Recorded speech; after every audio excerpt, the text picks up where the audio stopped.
வேறு வழியாய் ஏறுகிறவன் கள்ளனும் கொள்ளைக்காரனமாக இருக்கிறான். வாசல் வழியாக பிரவேசிக்கிறவனோ ஆடுகளின் மேய்ப்பனாக இருக்கிறான்.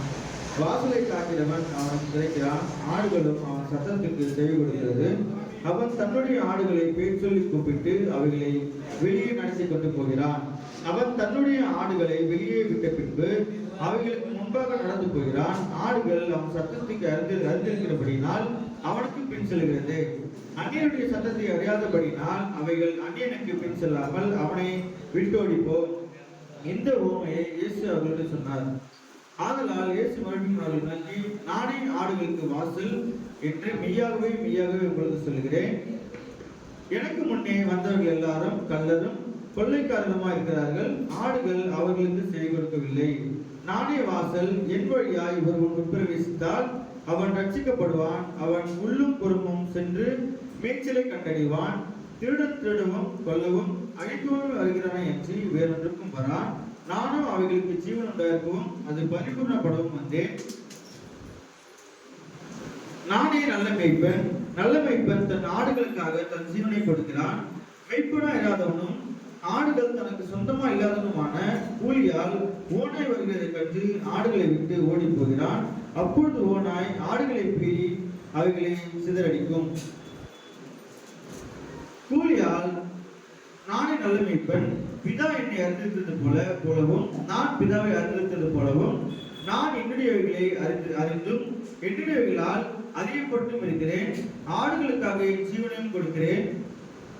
நான் என் ஜீவனை மறுபடியும் அடைந்து கொள்ளும்படிக்கு அதை கொடுக்கிறபடியினால் பிதா என்னில் அன்பாயிருக்கிறார். ஒருவனும் அதை என்னிடத்திலிருந்து எடுத்துக்கொள்ள மாட்டான். நானே அதை கொடுக்கிறேன். அதை கொடுக்கவும் எனக்கு அதிகாரம் உண்டு. அதை மறுபடியும் எடுத்துக்கொள்ளவும் எனக்கு அதிகாரம் உண்டு. இந்த கட்டளையை என் பிதாவிடத்தில் பெற்றுக்கொண்டேன் என்றார். அவர்கள் உங்களை ஜெப ஆலயங்களுக்கு புறம்பாக்குவார்கள். மேலும் உங்களை கொலை செய்கிறவன் தான் தேவனுக்கு தொண்டு செய்கிறவன் என்று நினைக்கும் காலம் வரும். அவர்கள் பிதாவையும் என்னையும் அறியாதபடினால் இவைகளை உங்களுக்கு செய்வார்கள்.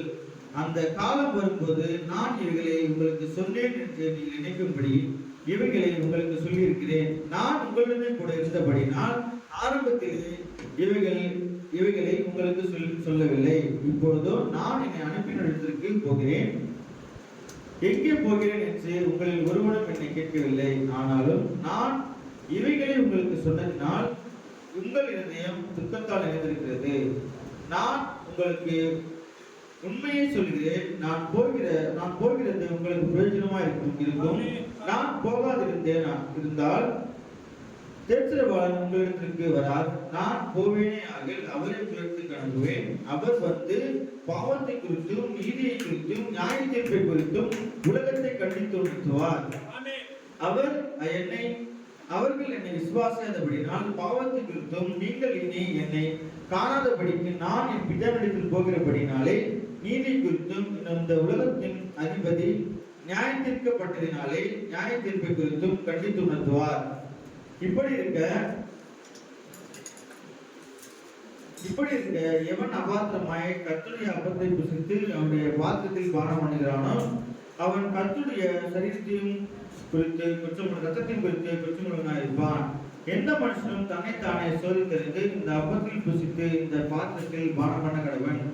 எண்ணத்தினால் எனில் அபாத்திரமாய் போஜனம் பானம் பண்ணுகிறவன் கர்த்தருடைய சரீரம் என்னதென்று விதானித்து அறியாததினால் தனக்கு ஆக்கினை தீர்ப்பு வரும்படி போஜனம் பானம் பண்ணுகிறான். இதே நிமித்தம் உங்களில் அநேகர் பலவினரும் வியாதிகளுமா இருக்கிறார்கள். அநேகர் நித்திரையும் அடைந்திருக்கிறார்கள். நம்மை நாம் நிதானித்தறிந்தால் நாம் நியாயத்திற்கப்படும். நாம் நியாயத்திற்கப்படும் போது உலகத்தோடு ஆக்கினைக்குள்ளாக தீர்க்கப்படாதபடிக்கு கர்த்தராலே சிக்ஷிக்கப்படுகிறோம். ஆமென்.